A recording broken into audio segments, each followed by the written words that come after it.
capable of confronting the situation in our hands. Editors Hangout, where journalists gather to dissect the pulse of our world. We are not just reporters, we are the guardians of truth and justice, with our pens and mouth sharp enough to pierce through society ills for humanity and a better country. Don't miss out, because when journalists speak, the world listens.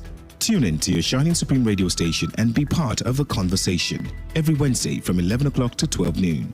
Editors Hangout, the meeting point of journalist by journalist for humanity, society, and the country.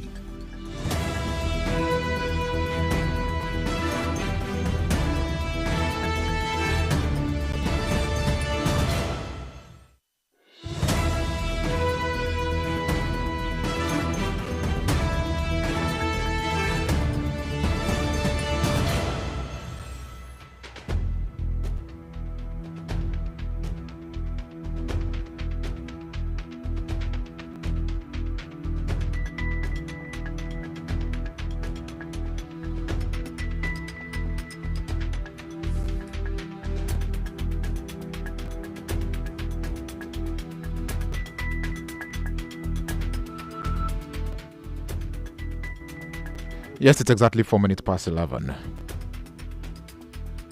And you're still on to Diamond 88.7 FM, broadcasting live from the International Media Center of the Bright Broadcasting Limited here in Ilorin, Kwara State, Nigeria. It's that time where we discuss as journalists, where we discuss as editors. Right? We add our voice, leaving our pens and papers, right, to add our voice and voices to issues, to matters arising for a better society, for a better country, for us, yes, as Nigerians, and other matters arising. We lay it bare on the platform, and we discuss from now till some minutes before noon.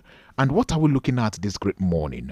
We are looking at the development from Edo politics. We'll look into that and we'll delve deeper, focusing more on matters arising with regards to the Dangote refinery. How far, so far, so much to say. People are reacting. Those are the oil and gas sectors. Those are the corridors of power are also adding their voice and speaking to this very issue. For you just tuning in and wondering whose voice is this, I'm Joseph Emeribe, and I have sound minds and cerebral personalities who will together look into these issues. Right? I have my producer and general manager of this great station, Diamond 8.7 FM. I have Mr. Michael Abiodun Olarawaju. Good morning. Good morning, Joseph.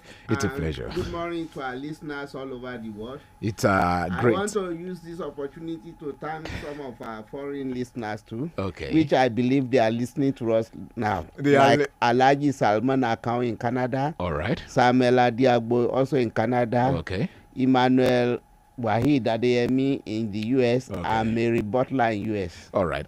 We say a very big thank you. We know you're there listening, and also with time we'll also open our studio lines for you listening to also add your voice and react to the matter this great morning. I also have a brother and colleague, Mr. Akinwumi Abiodun. Good morning. Good morning, Joseph. Good morning to our listeners, wherever they are picking the signals of Diamond 88.7 FM. Good morning. Yes, I also have the publisher and chief editor of Factual Orient Mags in person of Alhaji Abayomi Akinlulu. Good morning. Good morning, the anchorman. Good morning, listeners at home. Yes. Today we will be looking at Edo politics, economy, and more. So much to say. But first thing first, I'll quickly brush through a report gaining grounds. Okay, this got released and it's on almost all tabloids at the moment with regards to Edo politics. The Court of Appeal sitting in Abuja on Monday declined to nullify the primary elections that produced Asoe Ighodalo as a candidate of the People's Democratic Party, the PDP, for the impending governorship election in Edo State.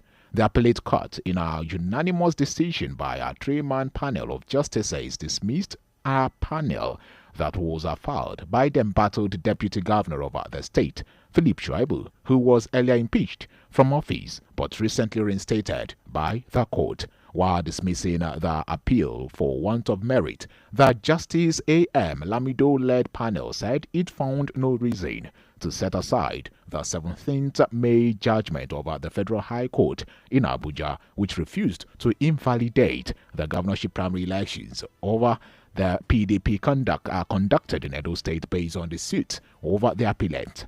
It went ahead and rewarded a cost of 1 million naira against the appellant and in favor of the respondent in the matter. It could be recalled that Justice James of Omotosho over the High Court had in his judgment was affirmed by the appellate court held that Deputy Governor Shuaibu lacked the local's standing, which is the legal right to seek to nullify the outcome of the primary elections. To start with, I'll start from my immediate left. Alaji, looking at this development from Edo, how do you see the development from Edo State? First thing, so much to say. I know it's no longer news, the defection of the erstwhile deputy governor of the state, though he got reinstated. That is in person of Philip Shuaibu. He has defected to the APC. All of these matters. The court also saying no, you cannot challenge the decision of the Federal High Court. How do you see all of this development? Thank you, the Hand Command. Actually, tension is building up in Edo State for obvious reasons. The fact that the sitting governor is not contesting, he is not seeking re-election, he is leaving. And you have someone who has before 2020 enjoyed a very special status as the political godfather, and unfortunately, or fortunately for others, as from 2019, he no longer enjoyed such a privilege, and we are having him as a current member of the Senate, and he will definitely want to ensure that his party wins the election. That's number one. Okay. Number two, somebody who has served as governor for 8 years would definitely want to produce a successor who will ensure that his programs and policies and the vision and mission, are retained. So definitely, there will be situations that will have potential for being explosive, and the other one is the fact that we have someone else who's also a very strong candidate, Olumide Akpata, a former national president of NBA. He has the wherewithal in terms of the financial requirements for such a task. And don't forget that one of the states where Labour Party had, a lot of followers ahead of the 2023 election was Edo State, Edo Delta, Abuja, all those areas. So definitely we expect that tension will build up because people will be taking steps to outwit one another.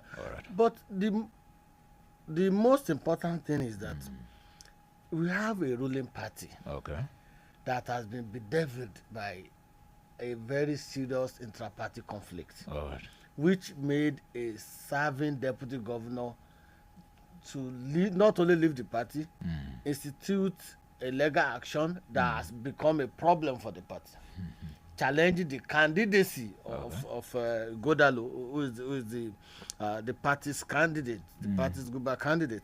So with all this, definitely you expect that there will be tension, and the only thing that can be done is for people or the stakeholder to urge the participant, the leading players, to ensure that they do things in a way that will not cause problems. We'll delve deeper into that, but before then, I want Mao to quickly add his voice to this. The issue being that Philip Shuaibu is more or less, I don't know how to put it, but all of his body language is not too far away from the fracas between Wike and Fubara.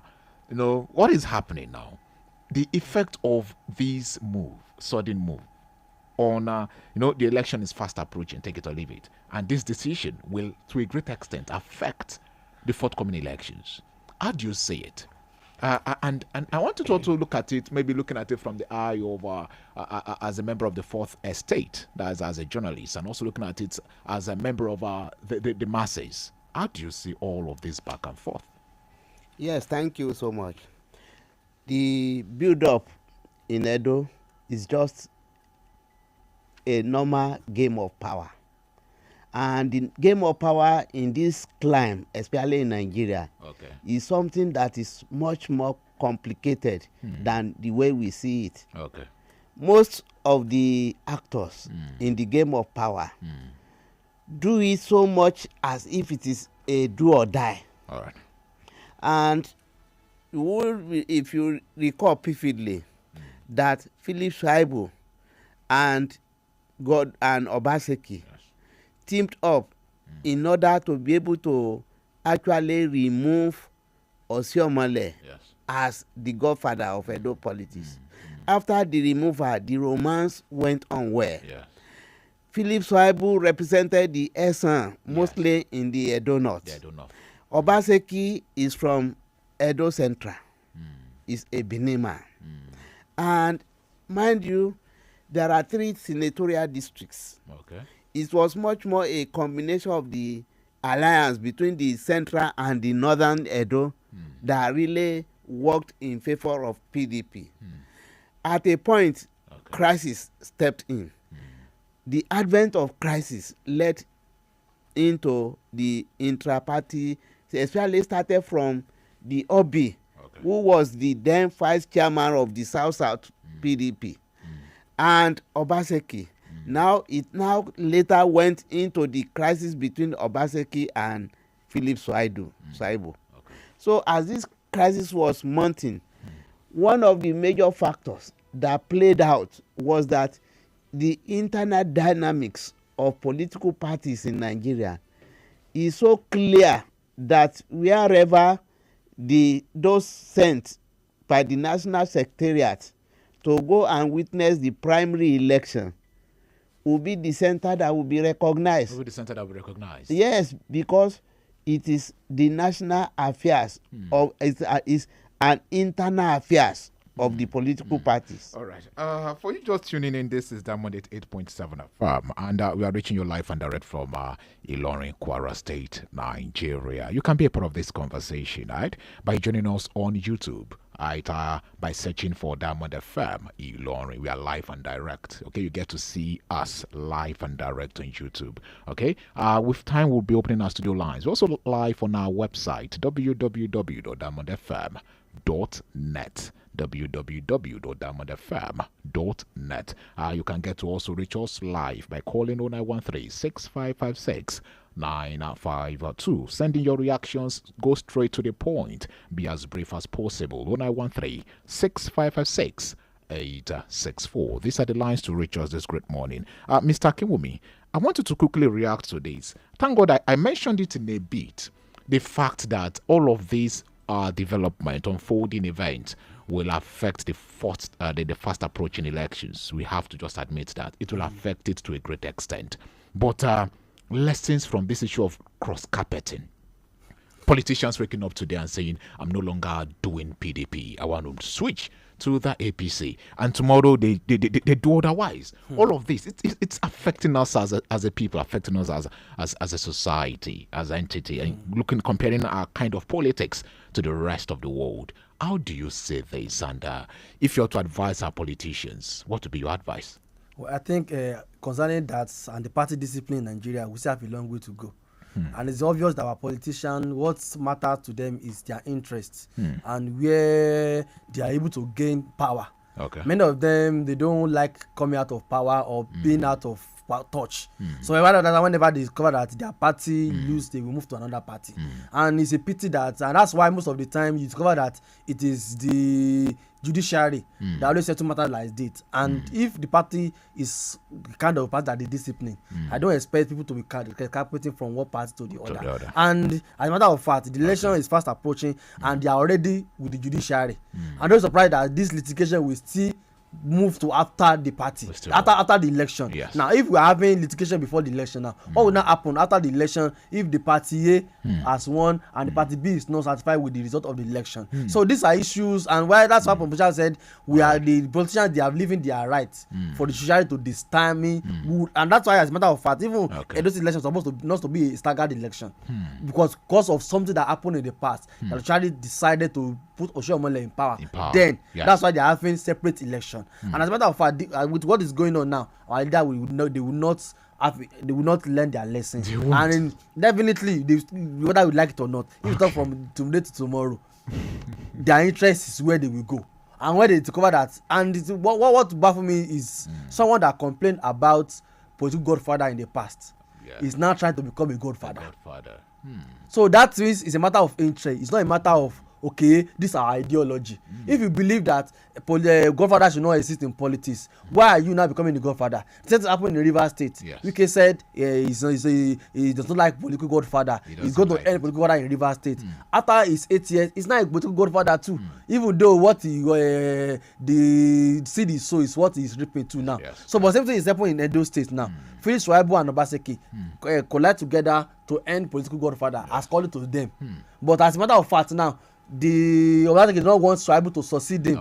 No. So he want to put someone there that is to become a godfather. So what are we saying? So as a matter of fact, and I will just urge the electorate and our political parties, they should make sure that it's a part of ideology, and party discipline should be the pain or should be the leader in our party. Without party discipline, and I don't expect a party, someone leave your party. Obaseki was in APC before. He was. He moved to PDP, back to APC. If I'm that is Phillips Shaibu. that's Phillips Shaibu. Yes, was in APC before. Now he's back in APC. And APC will welcome him with both hands because they want votes from his side. So it's a pity, and but I don't think this kind of thing will end anytime soon. Before I switch the mics to Alhaji Abayomi Akinlolu, I want Mao to quickly react to the fact that our courts, take it or leave it, are meddling into, they're almost playing the main role in terms of our political process, in terms of no electioneering process, where electorate to go out en masse to vote. But at the long run, the court system will decide who takes over the mantle of leadership in key areas of society. The question is still this: take it or leave it. This issue, though we call it inter or intra-party politics in Edo State, will linger on. They might even push it on or press through to the Supreme Court. But when all this keeps happening in our political space, do you see a kind of democracy really growing? That's the question. Are we growing? And is it good for us as Nigerians? Is it good? We are growing. We are growing. But the politicians are not growing with time. The dynamics of politics all over the world is changing. Nigerian politicians have refused to change because they have attached too much of their lifetime to power. And because of this, they cannot actually come in tandem with the realities of the day. Most of our politicians, one way or the other, if you look at it very well, the moment they are losing out or one of their interests is not satisfied in a political party, they try to jump this. And in doing this, they wanted to use the judiciary to actually cement their thoughts. And in doing this, you find out that even internal affairs of political party, which the judiciary even established, even in the case of the last election against Tinubu at the Supreme Court establishes that the court has no power over the internal dynamics of a political party. But you find out that internal matters that could be resolved with the party mechanisms are now taken to the courts. The courts are not the one asking them to come, but because they want to actually establish their claims, they will always run to court. And because Nigerian politicians, they are never satisfied. They're not. They want to remain in power permanently. And in the course of this, they have to actually involve the judiciary to establish their claims. And is it good? Are we going to keep tolerating or allowing this happen? It's not good for our politics. It's not good for our future. All right. It's not good. It's not good. We still have so much to say. 0913-6556-952. 0913-6556-952. You can as well reach us via WhatsApp line 0913-6556-952. 864. Alaji, I was about asking this question. The role of INEC in all of these upheavals, in all of these development. Take it or leave it. INEC, no, so I don't know. Thank God you're a journalist who follow through. Sometimes they say these court sanctions and statements to a great extent come in as distractions because now we don't know if the ballot papers are already ready for the elections. And tomorrow, when the court says no, so the person ought not to be on the ballot, you have to reprint, and it's quite expensive. And when they do all of these, sending their delegates, sending their representatives to monitor and to organize elections, the court will then come up and say no. This is the stance of the law on issues or matters of this nature. How do you see INEC in all of these development? And do you see them scaling through, learning from events of the past, with and also implementing the lessons learned on the elections fast approaching? Well, the reality is that those in charge of INEC are also Nigerians. They're also Nigerians. Yeah, they are products of our society, and whatever affects us will also affect them. And we make them what we want them to be. Okay. Just like Chairman Mao said the other time, judges will be at their chambers and people will institute legal actions. People will voluntarily, without asking them to come, instead of allowing your party leaders to handle matters, to settle and address issues.